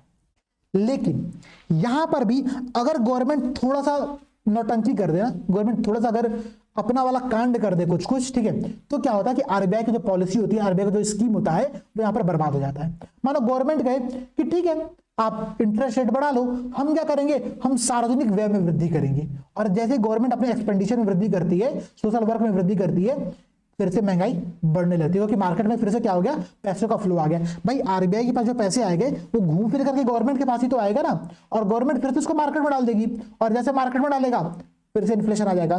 तो ये एक समस्या यहां पर उत्पन्न हो सकती है। कॉस्ट पुश इन्फ्लेशन, जो लागत प्रेरित मुद्रास्फीति होती है, इसको कंट्रोल करने का काम जनरली गवर्नमेंट का होता है। मानो पेट्रोल की कीमत में वृद्धि के कारण से क्या हो रहा था कि कॉस्ट पुश इन्फ्लेशन बढ़ रहा था। ठीक है, लागत बढ़ रही थी चीजों की। गवर्नमेंट ने ये किया कि हम सब्सिडी दे रहे हैं किस पर, पेट्रोल के ऊपर। जैसे ही गवर्नमेंट पेट्रोल के ऊपर सब्सिडी देगा तो क्या होगा, कॉस्ट क्या हो गई उस चीज की, कम हो गया। तो कॉस्ट पुश इन्फ्लेशन को कंट्रोल करने की जिम्मेदारी किसकी है, गवर्नमेंट की। ठीक है, बात क्लियर हो गया। स्ट्रक्चरल इन्फ्लेशन, भाई समाज में, राज्य में, देश के अंतर्गत कोई नियम कानून नहीं है, इस कारण से इन्फ्लेशन बढ़ रहा था। व्यापारी क्या कर रहे थे, अपना मनमाना काम कर रहे थे। तो व्यापारियों को कंट्रोल करने के लिए कोई अधिनियम बनाना, कोई एक्ट बनाना, कोई कानून बनाना, ये काम कौन करेगा, काम करेगी गवर्नमेंट, ठीक, गवर्नमेंट। तो स्ट्रक्चरल इन्फ्लेशन को मैनेज करने की जिम्मेदारी किसकी हो गई, वो भी होगी गवर्नमेंट की। बातें क्लियर हो गया ना। तो ये आप लोगों को बातें समझनी है, ये बातें आप लोगों को यहां पर इस प्रकार समझनी है कि demand pull inflation, cost push inflation और स्ट्रक्चरल इन्फ्लेशन को मैनेज किस प्रकार से किया जाता है। अब और देखो भाई, ठीक है, एक पॉइंट और समझो। यहां पर मैंने आप लोगों से एक बात और बताया था कि हम लोग इन्फ्लेशन को ही, ठीक है, यहां पर मैं लिख दे रहा हूं इन्फ्लेशन टाइप, ठीक है, ताकि आप लोगों को जब आप लोग नोट्स देखो तो आप लोगों को चीजें दिक्कत ना करें यहां पर, ठीक है। एक मिनट, कि मैं आप लोगों को पहले ही आप लोगों को नोट्स भी प्रोवाइड कराता चलूं ना, वरना बाद में कहोगे सर नोट्स नहीं मिला, ठीक है। तो रेट के आधार पर भी हम लोग इन्फ्लेशन को डिवाइड कर सकते हैं। कैसे भाई, यहां पर मैं आपको दिखाता हूं, देखो बातें समझना। रेट के आधार पर, ठीक है, दर के आधार पर जो इन्फ्लेशन का डिवीजन होता है वो चार प्रकार से होता है, ठीक है, 4 प्रकार से होता है। हालांकि मैंने इस पर एक रिसेंट में क्लास लिया था एनसीईआरटी बैच के अंतर्गत, और वो क्लास पब्लिक भी हुआ था, ठीक है, फिर भी मैं यहाँ पर आप लोगों को डिस्कस कर दे रहा हूं। देखो भाई, एक होती है रेंगती हुई मुद्रास्फीति, रेंगती हुई मुद्रास्फीति, इसको हम लोग इंग्लिश में कहते हैं क्रीपिंग इन्फ्लेशन, ठीक है, क्रीपिंग इन्फ्लेशन, ठीक है। एक होती है आपकी चलती हुई मुद्रास्फीति, ठीक है, चलती हुई मुद्रास्फीति, इसको हम लोग कहते हैं वॉकिंग इन्फ्लेशन, या फिर मैं बताऊं तो इसको हम लोग कहते हैं ट्रॉटिंग इन्फ्लेशन, ठीक है, ट्रॉटिंग इन्फ्लेशन। एक होती है आपकी भागती हुई मुद्रास्फीति, इसको हम लोग कहते हैं रन अवे इन्फ्लेशन, ठीक है, रन अवे इन्फ्लेशन। और एक होती है आपकी, इसको हम लोग कहते हैं हाइपर इन्फ्लेशन या फिर गैलोपिंग इन्फ्लेशन, ठीक है, हाइपर इन्फ्लेशन या फिर गैलोपिंग इन्फ्लेशन, ये कहा जाता है। तो 4 प्रकार के इन्फ्लेशन को हम डिवाइड कर सकते हैं, किस आधार पर, दर के आधार पर। कैसे भाई, ध्यान देना, अगर किसी समाज के अंतर्गत 3 से 5% के मध्य में इन्फ्लेशन रहा, उसको हम लोग कहेंगे रेंगती हुई मुद्रास्फीति। ध्यान रखना, ये किसी भी समाज के अंतर्गत एक गुड इंडिकेटर होता है, गुड इंडिकेशन होता है किस चीज का, कि वहां पर इकोनॉमिक ग्रोथ हो रहा है। मैंने आप लोगों से बताया कि अगर किसी देश के अंतर्गत इकोनॉमिक ग्रोथ हो रहा है, इसका मतलब ये कि लोगों की इनकम बढ़ रही है, इसका मतलब ये है कि लोगों की इंप्लॉयमेंट बढ़ रही है, लोगों को अवसर मिल रहे हैं रोजगार की। और रोजगार के अवसर मिलने का मतलब ये होता है कि देश एक आगे इकोनॉमिक ग्रोथ की तरफ बढ़ रहा है, आर्थिक समृद्धि की तरफ बढ़ रहा है, ये इसका एक रिप्रेजेंटेशन होता है। तो 3 से 5% महंगाई का मतलब ये होता है कि गुड इंडिकेटर है। ध्यान देना, महंगाई जरूरी है। मैंने आप लोगों से पिछले लेक्चर में समझाया था, मतलब जो फ्री में वीडियो गया था, फिर समझा देता हूं। देखो, जनरल साइंस में आपने पढ़ा होगा कि जो फ्रिक्शन होता है ना, ठीक है, फ्रिक्शन क्या होता है, एक गुड इविल होता है।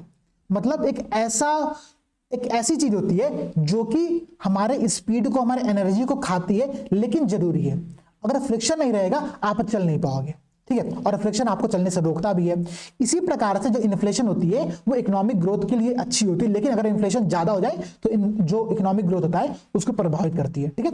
तो 3 से 5% में मतलब अच्छी बात है, इन्फ्लेशन कंट्रोल्ड में, खुश रहो, यहां पर सब कुछ ठीक ठाक चल रहा है, ठीक है।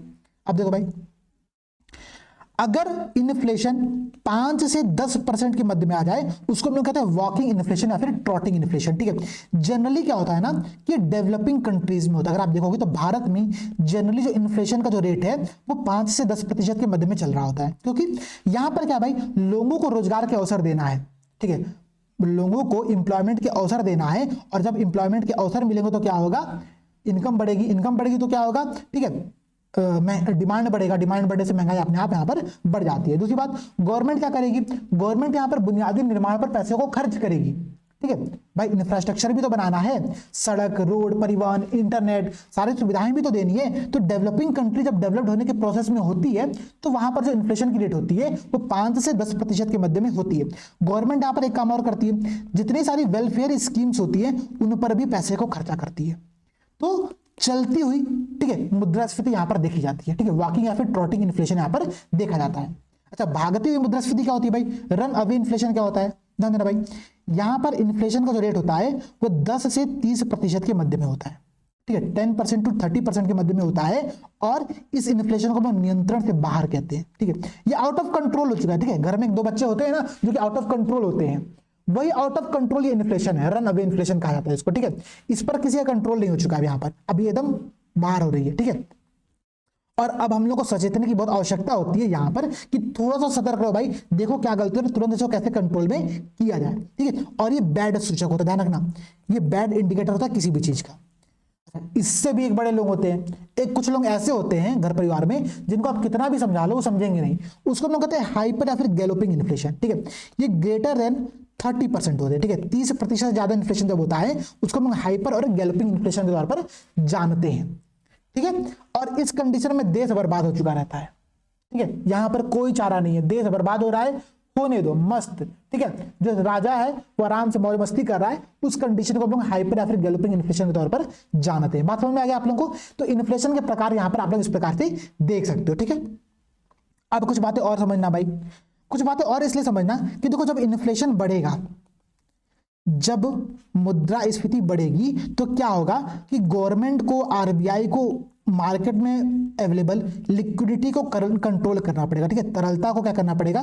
नियंत्रित करना पड़ेगा, ठीक है। तरलता को नियंत्रित करना पड़ेगा, ठीक है। क्योंकि जब मार्केट से मनी गायब हो जाएगा तो लोग डिमांड नहीं कर पाएंगे, कंजम्पशन नहीं कर पाएंगे, तो इन्फ्लेशन अपने आप कम हो जाता है, ठीक है। तो इन्फ्लेशन को रोकने का एक सिंपल तरीका होता है कि लिक्विडिटी को, तरलता को मार्केट से गायब कर दो। अच्छा, इसके लिए गवर्नमेंट करती क्या है? जो ब्याज होता है ना, जो इंटरेस्ट होता है बैंकों में, उसको बढ़ा देती है, ठीक है। इंटरेस्ट को बढ़ा देती है, इंटरेस्ट बढ़ जाएगा, लोग पैसे जमा करने लगेंगे, तो यहां पर क्या होगा? जो कंजम्पशन है, ठीक है, जो कंजम्पशन है वो अपने आप यहां पर कम हो जाएगा, उपभोग यहां पर क्या होगा? अपने आप कम हो जाएगा, ठीक है, ठीक है। अच्छा, उसके बाद क्या होगा? जब कंजम्पशन अपने आप कम होगा तो लोग जो है वो इन्वेस्टमेंट करने से पीछे भागेंगे, और जब इन्वेस्टमेंट कम होगा तो क्या होगा? इकोनॉमिक, ठीक है, इकोनॉमिक जो ग्रोथ है, जो आर्थिक समृद्धि है, वो अपने आप यहां पर कम हो जाएगी, ठीक है। तो ये एक पूरा साइकिल है, inflation, liquidity, interest, consumption, investment और इकोनॉमिक ग्रोथ, इनके भी जो लिंक है ना, इस लिंक को समझने का प्रयास करना। आपने पढ़ी तो इससे पहले सारी चीजें होंगी, एक बार कमेंट में आप लोग बताना मुझे, एक बार कमेंट में आप लोग कमेंट करके बताना मुझे, ठीक है। क्वेश्चन प्रॉब्लम बाद में आएंगे, आप लोग पहले मुझे ये बताना कि क्या आप लोगों ने इससे पहले इन्फ्लेशन पढ़ा था? अगर इन्फ्लेशन पढ़ा था तो क्या आप लोगों ने इस प्रकार से चीजों को लिंक किया था? जिस प्रकार से मैं आप लोगों को समझाने का प्रयास कर रहा हूं कि एक चीज का असर दूसरे पर कैसे होता है, दूसरे का असर तीसरे पर कैसे होता है, अगर ये प्रोसेस आप समझ गए, आप एग्जाम हॉल में बैठ करके आसानी से क्वेश्चन को अटेम्प्ट कर ले जाओगे। कौन कहता है कि अर्थशास्त्र याद करने का विषय है? इकोनॉमिक्स रटने का विषय है ही नहीं। अरे रटने के लिए तो मिडिवल हिस्ट्री बड़ी बड़ी है भाई। अब निशान सर पढ़ाएंगे, पढ़ना आप लोग हिस्ट्री, देखते हैं कितना समझ में आता है, ठीक है। सब याद करना पड़ेगा बैठकर कि अकबर ने क्या किया था, बीरबल ने क्या किया था, ठीक है, और शाहजहां ने क्या किया था, सब याद करना पड़ेगा। यहां तो चीजें समझनी है आप लोगों को। इकोनॉमिक्स को बहुत लाइटली लो, जब समझने पर वर्क करोगे, अंडरस्टैंडिंग पे वर्क करोगे, चीजें मजा देंगी। अगर इस पर वर्क नहीं करोगे दिक्कत आएंगे, ठीक है। वो है ना, ये मजा मैं सबको देना चाहता हूं, पूरी दुनिया को देना चाहता हूं। तो यही मजा जो इन्फ्लेशन में यहाँ पर आप लोग देख रहे हो, ये मजा मैं हर व्यक्ति को देना चाहता हूं। इसलिए एटलीस्ट आप सभी एक काम करना, इस वीडियो को अपने दोस्तों के मध्य में शेयर कर देना, ठीक है। जितने भी आपके दोस्त तैयारी करते होंगे, जितने आपके व्हाट्सएप ग्रुप होंगे, टेलीग्राम ग्रुप होगा, हर जगह शेयर करना, बताना कि भाई देखो ऐसे भी पढ़ाई हो सकती है। अगर आपको समझ में आ रही है, दुनिया को समझ में आएगी, और अगर दुनिया को समझ में आएगी तो सबसे अच्छी बात है, ठीक है। बात क्लियर हो गया? अब देखो भाई, अब कुछ बात हम लोग और करते हैं, ठीक है। कुछ हम लोग टर्म और समझने का प्रयास करते हैं कि इन्फ्लेशन तो हो गया, इन्फ्लेशन के कुछ पार्ट और होते हैं, मैं आप लोग समझाता हूं। अभी खत्म नहीं हुआ है क्लास, अभी क्लास चलेगी, करीब करीब 20-25 मिनट क्लास और चलेगी, एकदम निश्चिंत होकर क्लास करो आप लोग, ठीक है। अच्छा, क्योंकि पहली क्लास है इसलिए थोड़ी सी लंबी आ रही है, वरना जनरली जो क्लास की लेंथ होगी वो 1 घंटे के अराउंड में होगा। हमने शुरुआत में 15-20 मिनट तो प्री टाइम बैच के इंट्रोडक्शन में खर्चा कर दिया, ठीक है। उसको कवर करने के लिए मैं आज 15-20 मिनट की एक्स्ट्रा क्लास आप लोग के लिए ले रहा हूं, ध्यान से समझना, ठीक है। एक टॉपिक होता है, एक टर्म आता है, इसको हम लोग कहते हैं स्टेगफ्लेशन, नोट कर लेना कहीं पर, स्टेगफ्लेशन। अच्छा, दूसरी बात, हिंदी इंग्लिश मीडियम दोनों वाला ध्यान देना, हम लोगों को सारे टर्म इंग्लिश में ही याद करने, ठीक है। स्टेगफ्लेशन याद करना, इसका हिंदी जो होता है ना बहुत खतरनाक होता है, समृद्धि रहित मुद्रास्फीति, समझ में ही नहीं आएगा, ठीक है, उसको भूल जाओ। आप इंग्लिश में चीजों को याद करो, सबसे अच्छा रहेगा, ठीक है। स्टेगफ्लेशन आप लोगों का ये होता है। और देखो भाई, और क्या होता है, एक टर्म होता है आप लोगों का जिसको हम डिफ्लेशन कहते हैं, ठीक है। एक हम टर्म होता है जिसको हम डिफ्लेशन कहते हैं, इसको हम कहते हैं हिंदी में मुद्रा संकुचन, ठीक है, मुद्रा संकुचन कहा जाता है, ठीक है, मुद्रा संकुचन कहा जाता है। तो एक बात ये भी आप लोग यहाँ पर देख सकते हो। और क्या होता है भाई, एक टर्म होता है जिसको हम डिसइन्फ्लेशन कहते हैं, ठीक है।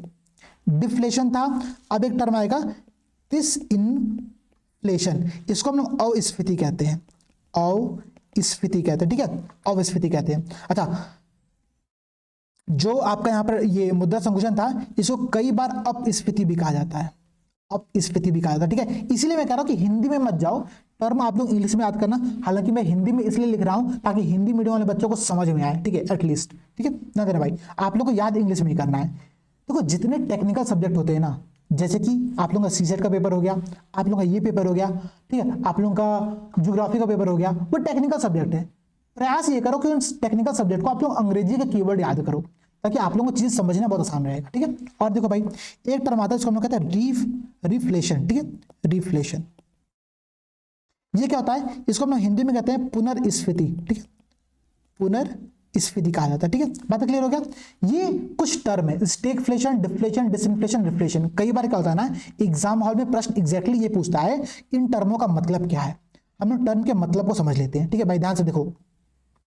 स्टैगफ्लेशन के टर्म को जब हम तोड़ेंगे यहाँ पर, ठीक है, यहाँ पर कुछ मैं लिख दे रहा हूँ हेडिंग यहाँ पर, की टर्म्स, ठीक है, की टर्म्स यहाँ पर मैं हेडिंग डाल दे रहा हूँ ताकि आप लोगों को पीपीटी मिले, आप लोगों को चीज समझ में आए कि हाँ भाई यहाँ पर क्या पढ़ाया गया था, ठीक है। देखो भाई, स्टैगफ्लेशन का मतलब समझना। स्टैगफ्लेशन का मतलब क्या होता है कि ये दो वर्ड से बना हुआ है, ठीक है, एक स्टैग, एक फ्लेशन। स्टैग जो शब्द है ये आपका स्टैग्नेंट होता है। स्टैग्नेंट मतलब क्या होता है, रुका हुआ। और फ्लेशन क्या है, इन्फ्लेशन शब्द से है, ठीक है। ये आपका इन्फ्लेशन शब्द को रिप्रेजेंट करता है, ठीक है, मुद्रास्फीति को रिप्रेजेंट करता है, ठीक है। तो स्टैग्नेंट इन्फ्लेशन मतलब क्या हो गया कि रुकी हुई मुद्रास्फीति, या फिर मैं कहूं तो समृद्धि रहित मुद्रास्फीति, ठीक है, समृद्धि रहित मुद्रास्फीति, इन्फ्लेशन, ठीक है। ये एक तरीके से विरोधाभासी कंडीशंस होता है। क्यों भाई, समझने का प्रयास करना। यहाँ पर क्या होता है ना कि यहाँ पर समृद्धि नहीं हो रही है, इकोनॉमिक ग्रोथ नहीं हो रहा है। हम लोग जनरली इस बात को पढ़े थे कि जब इकोनॉमिक ग्रोथ होगा, लोगों की इनकम बढ़ेगी, लोगों को जॉब मिलेंगी, तो क्या होगा, इन्फ्लेशन बढ़ेगा। यहां पर उस इकोनॉमिक ग्रोथ के हुए बिना इन्फ्लेशन बढ़ रही होती है, ठीक है। यहां पर जब मुद्रास्फीति बढ़ती है, ठीक है, तो जनरली क्या होता था कि जब मुद्रास्फीति बढ़ती थी तो रोजगार बढ़ रहा होता था, पीछे कहीं ना कहीं पर बैकग्राउंड में रोजगार बढ़ रहा होता था, इंप्लॉयमेंट बढ़ रहा होता था। यहां पर वो नहीं होता है। यहां पर अगर मुद्रास्फीति बढ़ती है तो यहां पर बेरोजगारी बढ़ती है, ठीक है, बेरोजगारी बढ़ती है, ठीक है। ये बात आप लोग समझना। सामान्य समय में इसका उल्टा होता था, लेकिन यहां पर ऐसा होता है। अगर मैं आपको एक बात समझाऊं, एक कर्व होता है, ठीक है, ध्यान देना, एक कर्व होता है जिसको हम लोग कहते हैं फिलिप्स कर्व, ठीक है, फिलिप्स कर्व। फिलिप्स कर्व एक बात समझाता क्या है भाई, वो ना, वो इन्फ्लेशन, नोट कर लेना, बहुत इंपॉर्टेंट टॉपिक बता रहा हूं। इकोनॉमिक्स में कई बार कर्व के ऊपर प्रश्न पूछता है कि भाई ये बताओ कि इस कर्व का मतलब क्या होता है, ठीक है। तो अनएम्प्लॉयमेंट, ठीक है, बेरोजगारी। तो जो लुई फिलिप्स थे, ठीक है, लुई फिलिप्स नाम था उनका, नहीं लुई फिलिप्स नहीं, फिलिप्स नाम था उनका, ठीक है, लुई फिलिप्स तो एक कंपनी है, ठीक है, सॉरी। तो फिलिप्स कर्व जो थे ये इनका, ठीक है, फिलिप्स एक अर्थशास्त्री थे, ठीक है, फिलिप्स जी। उन्होंने एक कर्व बनाया, उन्होंने एक ग्राफ बनाया। जो ग्राफ था वो मुद्रास्फीति और बेरोजगारी में संबंध को दिखाता था, ठीक है। जो इनके नाजायज संबंध थे, उन नाजायज संबंध को यहाँ पर बनाने का प्रयास करता था, ठीक है। रियल लाइफ में आपको संबंध दिखेगा नहीं, लेकिन वो संबंध बने होते थे, उसको फिलिप्स महोदय ने यहां पर बना करके दिखाया। क्या भाई, कि जब देखो, जब इन्फ्लेशन घटेगा तो क्या हो रहा होगा, बेरोजगारी बढ़ रही होगी, ठीक है। दूसरी बात सिंपल तौर पर समझना, जब बेरोजगारी कम हो रही है, ध्यान देना, जब बेरोजगारी कम हो रही है, आप नीचे से ऊपर जाओ इस ग्राफ के अंतर्गत, ठीक है, नीचे से ऊपर जाओगे, बेरोजगारी कम हो रही है तो आप देखो तो महंगाई बढ़ रही है, मतलब लोगों को रोजगार मिल रहा है तो वस्तुओं की डिमांड बढ़ रही है, और डिमांड बढ़ने से क्या हो रहा है, इन्फ्लेशन बढ़ रही है, ठीक है। तो ये जो फिलिप्स कर्व है, ये कर्व अपने में बहुत इंपॉर्टेंट है, ठीक है। मैं यहां पर लिख दे रहा हूं फिलिप्स कर्व, ठीक है, फिलिप्स कर्व। कई बार प्रश्न ये पूछता है कि जो फिलिप्स कर्व है वो किन दो कारकों के मध्य में, किन दो वेरिएबल्स के मध्य में संबंध को दिखाता है। तो मुद्रास्फीति, इन्फ्लेशन और अनएम्प्लॉयमेंट, बेरोजगारी, ये नॉर्मल कंडीशन की कर्व होती है।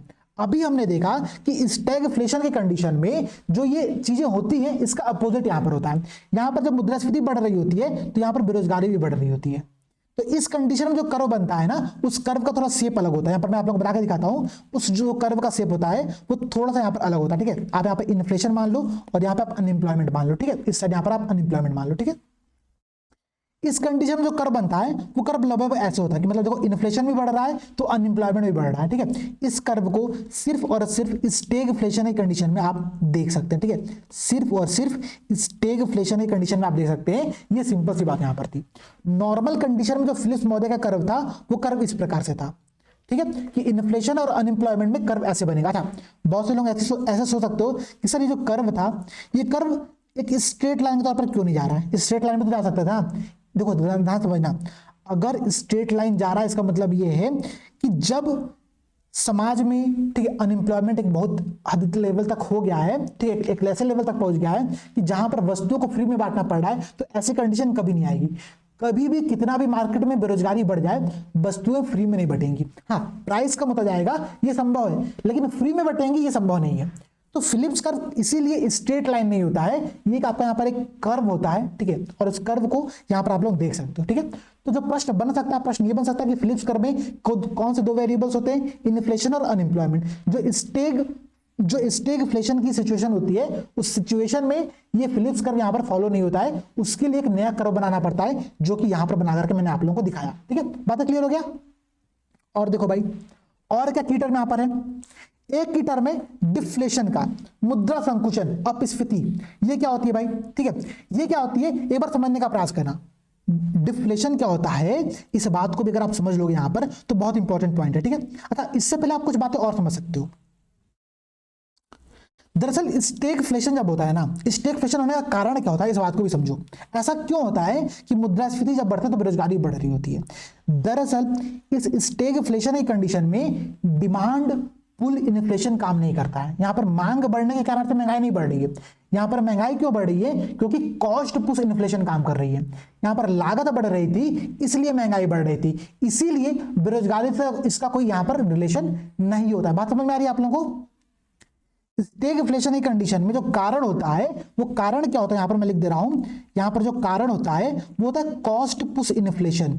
कॉस्ट पुश के साथ ही साथ संरचनात्मक जो बेरोजगारी है वो भी यहां पर एक कारक होती है, यहां पर एक फैक्टर होती है। तो दोनों बातों को आप लिंक कर सकते हो, कॉस्ट पुश इन्फ्लेशन और संरचनात्मक बेरोजगारी, दोनों को आप लिंक कर सकते हो। ये दोनों पॉइंट यहां पर दिया गया है। बात क्लियर हो गया ना? स्टेगफ्लेशन की कंडीशन में ऐसी घटना यहां पर इस वजह से होती है। और देखो भाई, ठीक है, और क्या होता है? डिफ्लेशन जो टर्म होता है ना, मुद्रा संकुचन, नाम से बहुत स्पष्ट है कि मुद्रा संकुचन होता क्या है। ये इन्फ्लेशन का बहुत विपरीत शब्द होता है। ठीक है, यहां पर किसी वस्तु की अथवा किसी सर्विस की, गुड्स एंड सर्विस जो प्राइस होती है वो कम हो रही होती है। ठीक है, इसका कारण क्या होता है?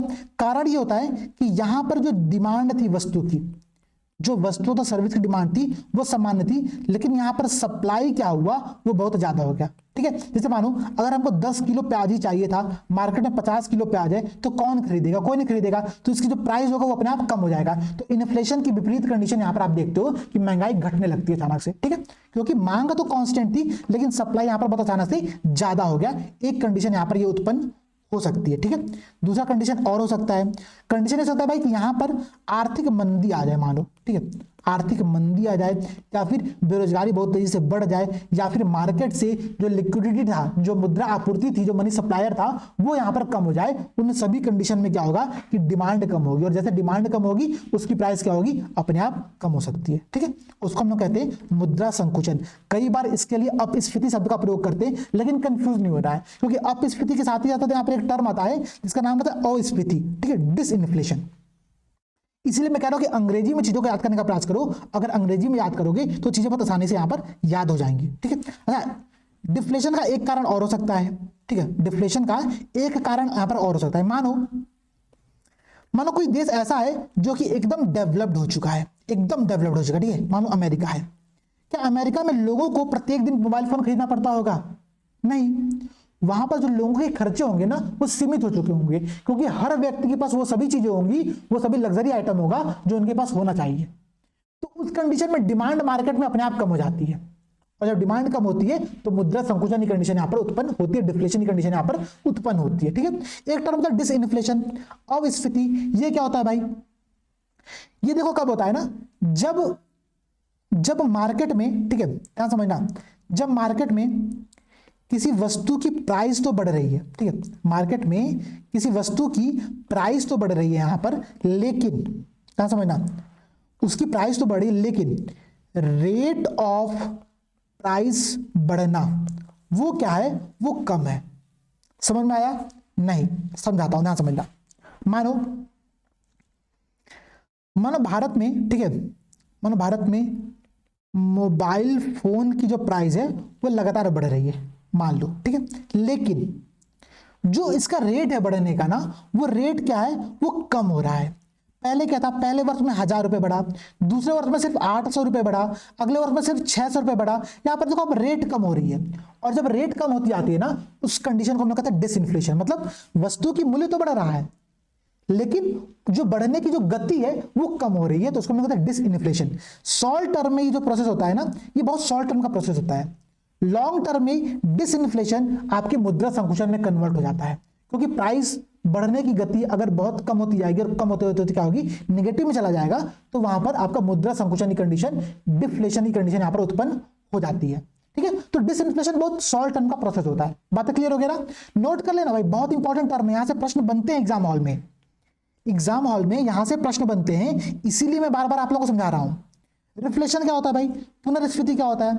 मानो किसी वस्तु का जो मूल्य था वो कम हो रहा था, कम हो रहा था, कम हो रहा था, कम हो रहा था, अचानक से क्या हुआ, उस वस्तु का मूल्य क्या हो गया, बढ़ गया। बढ़ने का कारण क्या होगा? कारण ये हो सकता है कि गवर्नमेंट ने क्या किया, गवर्नमेंट ने अथवा आरबीआई ने, ठीक है, आरबीआई ने कुछ ऐसी पॉलिसी बनाई कि मार्केट में लोगों को पैसा दे दिया। ठीक है, उन्होंने एक ऐसा लोन पॉलिसी लेकर के आया, सस्ती ऋण नीति लेकर के आया, पॉलिसी लेकर के आई कि लोगों को लोन लेना बहुत इजी हो गया। जब लोन लेना इजी हो जाएगा तो उनकी डिमांड फिर से बढ़ने लगेगी। तो अगर मूल्य किसी चीज का घट रहा था पहले और फिर अचानक से बढ़ने लगा, तो उसको हम कहते हैं पुनर्स्फीति। मतलब इन्फ्लेशन की कंडीशन वापस यहाँ पर प्राप्त हो चुकी है। ठीक है, पहले इन्फ्लेशन नहीं था, डिफ्लेशन था, अब अचानक से फिर से यहाँ पर क्या हो गया, इन्फ्लेशन की कंडीशन प्राप्त हो चुकी है। तो ये एक बहुत इंपॉर्टेंट पॉइंट यहाँ पर ये होता है। बातें समझ में आई? उम्मीद कर रहा हूँ कि इस टॉपिक आपको समझ में आए होंगे। ठीक है, उम्मीद कर रहा हूँ कि टॉपिक यहाँ पर आप लोगों को समझ में आए होंगे, और इसके साथ ही साथ आज की जो हमारी पूरी क्लास थी वो यहाँ पर समाप्त होती है। ठीक है, अब ध्यान देना भाई, ये पूरी पीडीएफ मैं आप लोगों को शेयर कर दूंगा। एक टॉपिक यहाँ पर आप लोगों का जो बचा है, मैं आप लोगों को पहले से बता दे रहा हूँ, ये टॉपिक आप लोग पढ़ कर के आओगे। कल की क्लास में सिर्फ 5 मिनट में इस पूरे टॉपिक को डिस्कस करूंगा। ठीक है, देखो 3 चीजें होती है, WPI, CPI और PPI। क्या होता है भाई? शॉर्ट फॉर्म नहीं बता रहा हूं आप लोगों को, wholesale price index, consumer price index और प्रोड्यूसर प्राइस इंडेक्स। ठीक है, थोक मूल्य सूचकांक, ठीक है, उपभोक्ता मूल्य सूचकांक और उत्पादक मूल्य सूचकांक, ये 3 ही चीजें होती हैं। भारत में मुद्रास्फीति को कैलकुलेट करने के लिए हम इन 3 इंडेक्स का प्रयोग यहां पर करते हैं, इन 3 कारकों का यहां पर प्रयोग करते हैं। ये 3 कारक आप लोगों को यहां पर ध्यान में रखने हैं। बात क्लियर हो गया ना? ये 3 कारक आप लोगों को ध्यान में रखने हैं। ठीक है, तो इन कारकों के अंतर्गत क्या क्या होती है, लाओ डिस्कस ही कर लेते हैं, 2 मिनट का टॉपिक है। ठीक है, देखो ना समझना, देखो भाई, होलसेल प्राइस इंडेक्स में क्या होता है ना, कि हम एक ऐसा बास्केट तैयार करते हैं, उस बास्केट के अंतर्गत 3 सेक्शन बनाते हैं, एक प्राइमरी गुड्स का, एक मैन्युफैक्चर्ड गुड्स का, और एक फ्यूल और पावर्स का, इलेक्ट्रिसिटी का, एक हम ग्रुप बनाते हैं, बास्केट बनाते हैं। और इस बास्केट के प्राइस को हम एनुअल बेसिस पे कैलकुलेट करते हैं। एक बास्केट में जितने सामान होंगे, उन सामान को खरीदने में जितना पैसा एक साल में लगा, मानो 2021 में इस बास्केट को खरीदने में हमको 10,000 रुपए देना पड़ा। ठीक है, 2022 में इसको खरीदने के लिए हमको 15,000 रुपए देना पड़ा, तो यहां पर इन्फ्लेशन बढ़ गया। ये बात यहां पर पता चलती है। ठीक है, होलसेल प्राइस इंडेक्स का जो पूरा टॉपिक है, ये 2013 तक बहुत इंपॉर्टेंट था। 2013 तक क्या होता था कि मिनिस्ट्री ऑफ कॉमर्स, जो वाणिज्य मंत्रालय है, वो इसको जारी करता था, और इसके आधार पर ही भारत में क्या होता था कि इन्फ्लेशन को हम लोग कैलकुलेट करते थे। ठीक है, ये बात क्लियर हो गया? लेकिन 2014 में एक कमेटी बनाई गई, उर्जित पटेल कमेटी थी। ठीक है, आरबीआई के डिप्टी गवर्नर थे उर्जित पटेल जी, उनकी अध्यक्षता में कमेटी बनाई गई सीपीआई के लिए। ठीक है, उन्होंने सजेशन ये दिया कि अब इन्फ्लेशन को मैनेज करने के लिए हम लोग 2014 से सीपीआई को कैलकुलेट करेंगे, और सीपीआई के आधार पर चीजों को लेकर के आगे बढ़ेंगे। ठीक है, तो सीपीआई क्या है भाई? इसका जो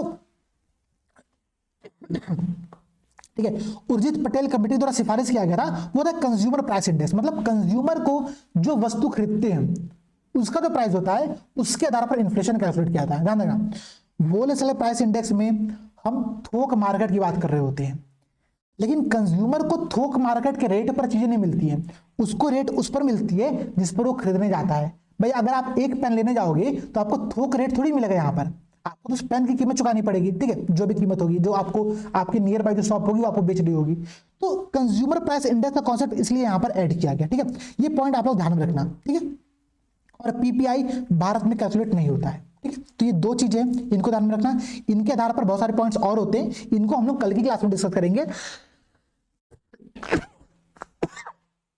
आप लोग इस टॉपिक को पढ़ करके आना, ये आप लोगों का होमवर्क है, ठीक है, ये आप लोगों का होमवर्क है। दूसरी बात, इसके बाद यहाँ पर आप लोगों को ये मैंने 5 क्वेश्चन आप लोगों के लिए ऑलरेडी दिया हुआ है, ये 5 क्वेश्चन देख लेना। अच्छा, इसका सॉल्यूशन मत देखना यार एटलीस्ट, ठीक है। मैं ऐसा करूंगा, जब ये पीडीएफ मैं आप लोगों को शेयर करूंगा तो उसमें आंसर आप लोगों को नहीं भेजूंगा, ठीक है, आप लोगों को आंसर नहीं भेजूंगा, ताकि आप लोगों को यहाँ पर क्या हो, फायदा हो। बिना आंसर के आप लोग चीजों को अटेम्प्ट करके जाओ, ठीक है। आप लोगों को एबीसीडी मैंने बताऊंगा, आप लोग अटेम्प्ट करना, इस वीडियो के कमेंट सेक्शन में बता देना। अच्छा, ये जो 5 क्वेश्चन है, इन 5 क्वेश्चन को मैं जो हमारा टेलीग्राम चैनल है, मेन चैनल यूपीएससी हिंदी का, वहां पर शेयर कर दूंगा। बाकी जो पीडीएफ है मैं उसको शेयर नहीं करूंगा, या फिर देखता हूं उसको भी शेयर कर दूंगा, ठीक है। बाकी जितनी भी आगे क्लास होंगी वो सारी क्लासें आप लोगों को सिर्फ पेड बैच में मिलेगा। तो जिन्होंने अभी तक पेड बैच ज्वाइन नहीं किया है, ज्वाइन कर लेना भाई। इससे अच्छा, इससे सस्ता और इससे इफेक्टिव बैच आपको कहीं पर नहीं मिलेगा, ये मैं आपको गारंटी दे रहा हूं। तो ठीक है दोस्तों, आप लोगों को ये वीडियो कैसी लगी, क्लास कैसी लगी, एक बार कमेंट में जरूर बताना, ठीक है। क्या समझ में आया, क्या समझ में नहीं आया, दोनों बातें इन्फॉर्म करना। मिलते हैं आप लोगों से अगली क्लास में। अगली क्लास में हम लोग एक बार WPI, CPI और PPI के बारे में पढ़ेंगे, कुछ बेसिक इन्फॉर्मेशन, और उसके बाद हम लोग जो अगला टॉपिक देखने वाले हैं, वो टॉपिक क्या है भाई, वो है बेरोजगारी का, अनएम्प्लॉयमेंट का टॉपिक है, ठीक है। तो अनएम्प्लॉयमेंट में जितने प्रश्न बन सकते हैं, जितने टॉपिक बन सकते हैं, उन सबको देखेंगे। आप लोगों के लिए 2 होमवर्क में दे रहा हूं, WPI, CPI को पढ़ लेना एक बार दोबारा। दूसरी बात, जो मैं आप लोगों को 5 क्वेश्चन यहाँ पर दे रहा हूं, वो 5 क्वेश्चन आप लोगों के लिए होमवर्क है, ठीक है। तो उनकी प्रैक्टिस करके आप लोग दे करके इस वीडियो के कमेंट सेक्शन में बता देना कि इसका आंसर ये होगा, इसका आंसर ये होगा, ताकि मैं आप लोगों के रिव्यूज को वहां पर देख सकूं, ठीक है। जय हिंद दोस्तों, जय भारत।